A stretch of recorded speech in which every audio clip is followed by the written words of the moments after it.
आजको हाम्रो गहिरो विश्लेषणको शीर्षक हो राजु र डिएमएस बिक्री र अनुशासनबाट सफलता। हामी आज एकजना सेल्सम्यान राजुको वास्तविक कथामा डुबुल्की मार्दैछौँ। उनी स्न्याक्स र नमकिन जस्तो अत्यन्तै प्रतिस्पर्धी र द्रुत गतिमा चल्ने बजारमा काम गर्थे। हो, जहाँ हरेक मिनेटको हिसाब हुन्छ। ठ्याक्कै। र स्न्याक्सको बजारलाई अलिकति बुझ्नु जरुरी छ। यो कुनै ठूलो टिभी वा फ्रिज बेचे जस्तो होइन। होइन। यहाँ त ग्राहकले सेकेन्डमा निर्णय लिन्छन्। पसलको सेल्फमा जे अगाडि देखियो त्यही बिक्यो। हो, त्यसैले बिहान सबैभन्दा पहिले पसलेको ढोका कसले ढकढक्याउँछ भन्ने कुराले दिनभरिको व्यापार निर्धारण गर्छ। हो, र राजुको कथाको मुख्य समस्या यहीँबाट सुरु हुन्छ, अनुशासन। उनको करियर ओह्रालो लागिरहेको थियो। तर कसरी प्रविधि र एउटा सानो बानीको परिवर्तनले उनको करियरलाई युटर्न गरायो, आज हामी यही कुराको पत्र खोल्नेछौँ। यो कथा केवल एकजना सेल्सम्यानको मात्रै होइन, यो काम गर्ने तरिका र सोच बदल्ने कथा हो। सुरुमा राजुको दिनचर्या कस्तो थियो त्यहाँबाट कुरा सुरु गरौँ न। गरौँ। उनको मासिक रिपोर्ट हेर्दा नै उनको काम गर्ने तरिकाको एउटा चित्र स्पष्ट हुन्थ्यो। कस्तो थियो रिपोर्ट? महिनामा 4 दिन त उनी काममै आउँदैनन्थे। 4 दिन? हो।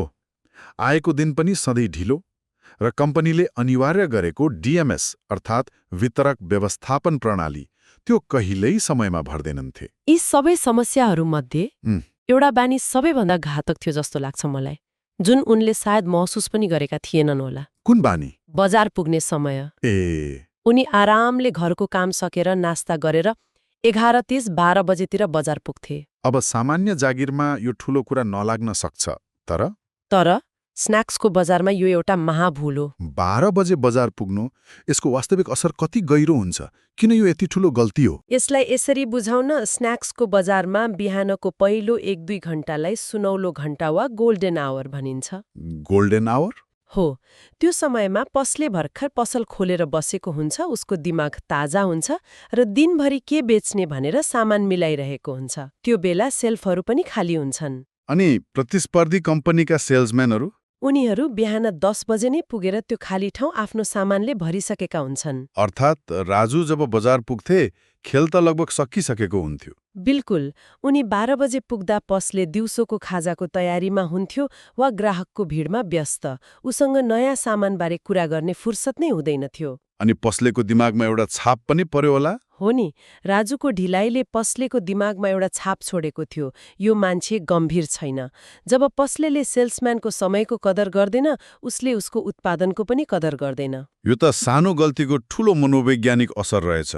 हो। समयको मात्रै कुरा थिएन, उनको काम गर्ने तरिकामा अरू पनि समस्या थिए, जस्तो कि त्यो डिएमएसमा विवरण भर्ने तरिका। उनी पसलमा अर्डर लिएर तुरन्तै पञ्च गर्दैनन्थे, दिनभरिको अर्डर जम्मा गरेर राति एकैपटक घरमा बसेर भर्थे। यो बानी त झन् जोखिमपूर्ण छ। कसरी? स्न्याक्स जस्तो छिटो बिक्री हुने श्रेणीमा, जहाँ हरेक घण्टा स्टकको अवस्था बदलिन्छ, राति भरिएको डाटाले भोलिपल्टको लागि गलत चित्र देखाउँछ। यो भनेको हिजोको युद्धको लागि आज हतियार तयार गर्नु जस्तै हो, काम नलाग्ने। हो। कम्पनी र वितरकले त्यो डाटाको आधारमा गलत योजना बनाउँछन्, जसले गर्दा कि त बजारमा सामानको अभाव हुन्छ, कि त गोदाममा सामान थोप्रिन्छ। र अर्को कुरा, पसलेको अगाडि डिएमएसमा विवरण पञ्च नगर्दा कम्पनीमा उनको भ्रमण नै नक्कली हो कि भन्ने शङ्का बढ्दै गएको थियो। विश्वासको सङ्कट। हो, जियो लोकेसनको जमानामा पनि उनको काममा पारदर्शिता थिएन। अनि सबैको फाइदा कसले उठाउँथ्यो त? प्रतिस्पर्धीहरूले। राजु जुन दिन अनुपस्थित हुन्थे, त्यो दिन प्रतिस्पर्धीका लागि उत्सव जस्तै हुन्थ्यो। उनीहरूले त्यो मौका छोपेर आफ्नो सामानले पसलको सेल्फ भरिदिन्थे। यसले राजुको बिक्रीलाई मात्र होइन, वितरकको पूरा आपूर्ति चक्रलाई नै असर गर्थ्यो। एउटा व्यक्तिको अनुशासनहीनताले पुरै प्रणालीलाई असर गरिरहेको थियो। तर हरेक कथामा एउटा मोड आउँछ। राजुको जीवनमा पनि आयो। एक दिन उनका सुपरवाइजरले उनलाई बोलाएर गाली गरेनन्, न त चेतावनी दिए। उनले केवल एउटा वाक्य भने, जसले राजुको सोच्ने तरिका नै बदलिदियो। के भनेछन्? उनले भने, राजु, तिम्रो समस्या कामको होइन, सिस्टमको हो। वाह, यो सुन्दा सामान्य लाग्ने वाक्य हो, तर यसको गहिराई धेरै छ। मलाई यही कुरा अचम्म लाग्यो। यो एउटा वाक्यमा त्यस्तो के जादु थियो जसले सबै कुरा बदलियो? यो किन यति प्रभावकारी भयो? यसले राजुलाई व्यक्तिगत आक्रमणबाट बचायो। जब समस्यालाई तिमी खराब छौ वा तिमी अल्छी छौ भनेर व्यक्तिगत बनाइन्छ, मानिस रक्षात्मक हुन्छ। उसले गल्ती स्वीकार्नुको सट्टा बहाना खोज्न थाल्छ। ओहो। पर जब समस्या तिम्रो तरिका गलत छ वा सिस्टममा गडबडी छ भनिन्छ, तब ध्यान व्यक्तिबाट प्रक्रियामा सर्छ। अर्थात् समस्या तिमी होइन, तिम्रो काम गर्ने तरिका हो भनियो। हो, ठ्याक्कै। यसले राजुलाई आफूमाथि होइन आफ्नो बानीमाथि सोच्न बाध्य बनायो। यो व्यवस्थापनको एउटा निकै शक्तिशाली मनोवैज्ञानिक औजार हो। दोष लगाउनुको सट्टा दिशा देखाउनु। सुपरभाइजरले उनलाई भने, तिमीमा क्षमता छ, तर तिम्रो ढुङ्गा गलत दिशामा चलिरहेको छ। आऊ, यसलाई सिस्टमको पतवारले सही बाटोमा ल्याऊ। त्यो एक वाक्यले राजुलाई सिस्टम अपनाउन प्रेरित गर्यो र त्यसपछि सुरु भयो उनको रूपान्तरणको यात्रा। पहिलो परिवर्तन के थियो? समय। उनले आफ्नो घडी 10 मिनेट अगाडि बढाए। भोलिपल्टदेखि उनी बिहान 5:55मै बजार पुगेर डिएमएसमा आफ्नो उपस्थिति जनाउन थाले। सुरुमा त पसलेहरूले पत्याएनन् होला, होइन र? के यति सानो कुराले साँच्चै फरक पार्छ र? पक्कै पनि। पहिलो दिन त पसलेले के भयो आज, बाटो बिरायम कि क्या हो भनेर जिस्काए होलान्। होला, तर जब राजु हरेक दिन नबिराइकन बजार खुल्ने बित्तिकै देखिन थाले, तब त्यो जिस्काई सम्मानमा बदलियो। पसलेहरूलाई लाग्यो यो सेल्सम्यान अब गम्भीर भएको छ। बिहानको पहिलो भेटले दिनभरिको सम्बन्धको आधार तय गर्यो। समयपछि दोस्रो परिवर्तन केमा आयो? अर्डर लिने तरिकामा। अब उनी रातिको लागि अर्डर जम्मा गर्दैनथे। हरेक पसलमा भ्रमण गर्दा तुरुन्तै पसलेकी अगाडि अर्डर पञ्च गर्न थाले। यसको फाइदा त तुरुन्तै देखियो होला नि? देखियो। पहिलो, बिलिङ छिटो भयो, जसले गर्दा डेलिभरी पनि त्यही दिन वा भोलिपल्ट बिहानै हुन थाल्यो। दोस्रो, जियो लोकेसन सहितको पञ्चले उनको भ्रमण वास्तविक हो भनेर कम्पनीमा प्रमाणित गर्यो। भनेपछि पारदर्शिताले गुमेको विश्वास फिर्ता ल्यायो। डिएमएस अब उनका लागि बोझ होइन, बरु आफ्नो इमान्दारी प्रमाणित गर्ने हतियार बन्यो। एकदम सही। राजु अब एक सिस्टम चालित सेल्सम्यान बनेका थिए। उनी अब आफ्नो भावना वा मुडले होइन, प्रणालीले चल्न थालेका थिए। हो, तर हामीले यो पनि बिर्सनु हुँदैन कि हरेक सेल्सम्यान प्रविधिमा उत्तिकै सहज हुँदैनन्। त्यो पनि हो। सुरुमा राजुलाई पनि यो डिएमएस चलाउन पक्कै गाह्रो भयो होला। कम्पनीहरूले प्रविधि मात्र होइन, त्यसलाई अपनाउन चाहिने तालिम र निरन्तर सहयोगमा पनि ध्यान दिनुपर्छ। यो अनुशासन र प्रविधिको प्रयोगको असर उनको उत्पादकत्वमा सिधै देखियो। कसरी? पहिले नास्ता गरेर फुर्सदमा बजार जाने राजु अब बिहान 10 बजेदेखि नै काममा हुन्थे। उनको दैनिक भेटघाटको संख्या बढेर 40 पुग्यो। संख्या मात्रै बढेर त भएन? होइन, संख्या मात्र थिएन, गुणस्तर पनि थियो। र ती भेटघाटहरू फलदायी हुनुको कारण थियो डिएमएस डाटाको प्रयोग। हो, अब उनी अनुमानको आधारमा होइन, तथ्यको आधारमा कुरा गर्थे। उनी पसलेको पसलमा के छैन भनेर होइन, बजारमा के चलिरहेको छ र पसलेले के गुमाइरहेको छ भनेर कुरा गर्न थाले। यो एकदमै रोचक छ। डाटाले उनको बिक्री गर्ने तरिकालाई कसरी बदल्यो? एउटा उदाहरण दिनुहोस् न। ल, कल्पना गरौँ राजु एउटा पसलमा पुग्छन्। पहिले उनी सोध्थे, दाई केही सामान चाहियो कि? अनि पसलेले अहिले केही छैन भनेर फर्काइदिन्थ्यो। हो, कुरा खत्तम। तर अब उनको तरिका बदलियो। अब उनी डिएमएसको रिपोर्ट आफ्नो ट्याब्लेटमा देखाउँदै भन्थे, नमस्ते दाई, तपाईकोमा हाम्रो आलु चिप्स र कर्न रिङ्ग्स त राम्रै बिक्री भइरहेको छ, धन्यवाद। सम्बन्ध बनाउने तरिका हो। अनि भन्थे, तर डिएमएसको डाटाले के देखाउँछ भने तपाईको जस्तै बिक्री हुने छेउको पसलमा हाम्रो नयाँ टिमोर मिक्स नमकिनले चिप्सभन्दा पनि बढी व्यापार गरिरहेको छ। तपाईले यो अवसर गुमाइरहनु भएको छ। वाह, यो त सिधै तथ्यमा आधारित तर्क भयो। अब पसलेले चाहिँदैन भन्न गाह्रो भयो। गाह्रो मात्र होइन, असम्भव जस्तै भयो। यो अब सेल्सम्यानको व्यक्तिगत विचार रहेन, यो बजारको सत्य थियो। हो, डाटामा आधारित यस्तो तर्कलाई कसले काट्न सक्छ र? यो तरिका डाक्टरले रिपोर्ट देखाएर रोगबारे सम्झाए जस्तै हो। अनुमानको ठाउँमा तथ्यले बोलेपछि कसैले नाइ भन्न सक्दैन। यसलाई दायरा बिक्री वा रेन्ज सेलिङ भनिन्छ, होइन त? हो, दायरा बिक्री अर्थात् एउटै पसलमा सकेसम्म धेरै प्रकारका सामान बेच्ने कला। नयाँ ग्राहक खोज्नुभन्दा यो धेरै सजिलो र नाफामूलक तरिका हो।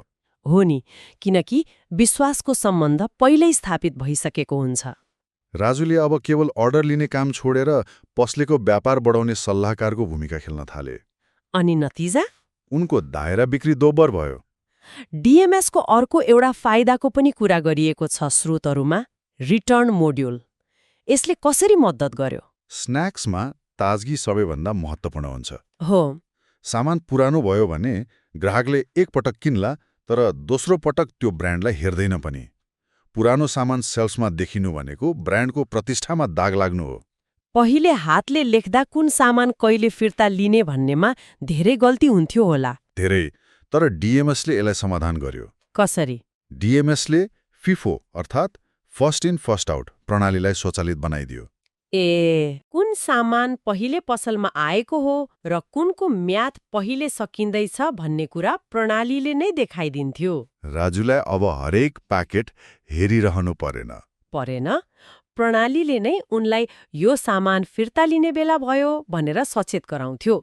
यसले गर्दा पसलेहरूसँगको विवाद शून्य भयो र बजारमा सधैँ ताजा सामान उपलब्ध हुन थाल्यो। यो सबै सुन्दा त ठूलो परिवर्तन भए जस्तो लाग्छ, तर के यो साँच्चै तथ्याङ्कमा देखियो त? बिल्कुल, तथ्याङ्कले नै कथा भन्छ। भन्नुहोस् न। पहिले महिनामा 4 दिन अनुपस्थित हुने राजु अब 0 दिन अनुपस्थित हो। यसको अर्थ हो प्रतिस्पर्धीले अब त्यो बजारमा खेल्ने मौका पाएनन्। र डीएमएस पञ्चको अवस्था? अधुरो र गलत हुने डीएमएस पञ्च अब 100% सही र वास्तविक समयमा हुन थाल्यो। दैनिक भेटघाट 40 पुग्यो र ती सबै फलदायी। किनकि हरेक भेटघाट डेटामा आधारित थियो। अरू नतिजाहरू नि? बजार कभरेज जुन पहिले आधा अधुरो थियो अब 100% पूरा भयो। दायरा बिक्री दुब्बर भयो। र सबैभन्दा महत्त्वपूर्ण, जुन प्रोत्साहन पहिले बन्द थियो त्यो अब खुला भयो। राजुले आफ्नो मेहनतको फल आर्थिक रूपमा पनि पाउन थाले। अनि सबैभन्दा ठूलो कुरा, कम्पनीको विश्वास जुन लगभग गुमेको थियो त्यो पूर्ण रूपमा फिर्ता आयो। हो। र यो सफलता केवल राजुको मात्र थिएन। उनको अनुशासनले वितरक र कम्पनी दुवैको प्रतिष्ठा बढायो। पहिले जहाँ कम्पनीबाट ढिलो, नक्कली अर्डर, बजार कभरेज छैन जस्ता टिप्पणी आउँथ्यो, अब उत्कृष्ट अनुशासन, वास्तविक समयमा अर्डर र उत्कृष्ट बजार कभरेज जस्ता प्रशंसा आउन थाल्यो। यो एक व्यक्तिको अनुशासनले ल्याएको सामूहिक सफलता थियो। राजुको कथाले साँच्चै एउटा शक्तिशाली सन्देश दिन्छ। साना साना बानीले ठूला ठूला बदलाव ल्याउँछन्। हो। उनले केवल आफ्नो बजार जाने समय बदले र अर्डर लिने तरिका बदले, तर त्यसको असर उनको पूरा करियर, आम्दानी र सम्मानमा देखियो। हो। आजको युगमा गोरुगाडाको सोचले काम चल्दैन। होइन नि? जब स्न्याक्सको दुनियाँ यति छिटो चलिरहेको छ, तब सेल्सम्यानको सोच पनि त्यही गतिमा चल्नुपर्छ। प्रविधि शत्रु होइन, बरु सबैभन्दा मिल्ने साथी हो यदि त्यसलाई सही तरिकाले प्रयोग गर्न जानियो भने। अन्त्यमा यो कथाले के देखाउँछ भने सिस्टम केवल एउटा एप वा सफ्टवेयर होइन, यो काम गर्ने तरिका र मानसिकता हो। राजुले प्रणालीलाई अपनाए र प्रणालीले उनलाई सफल बनायो। हो। यसले हामीलाई एउटा महत्त्वपूर्ण प्रश्न सोच्न बाध्य बनाउँछ। हाम्रो आफ्नो व्यावसायिक जीवनमा त्यस्तो कुन गुरुगाडाको सोच छ जसलाई प्रविधि वा अनुशासनको एउटा सानो परिवर्तनले आजै बदल्न सकिन्छ? हो। त्यो हरेक दिन 12 बजे बजार पुग्ने बानी तपाईको के हो? यो प्रश्न सोचनीय छ।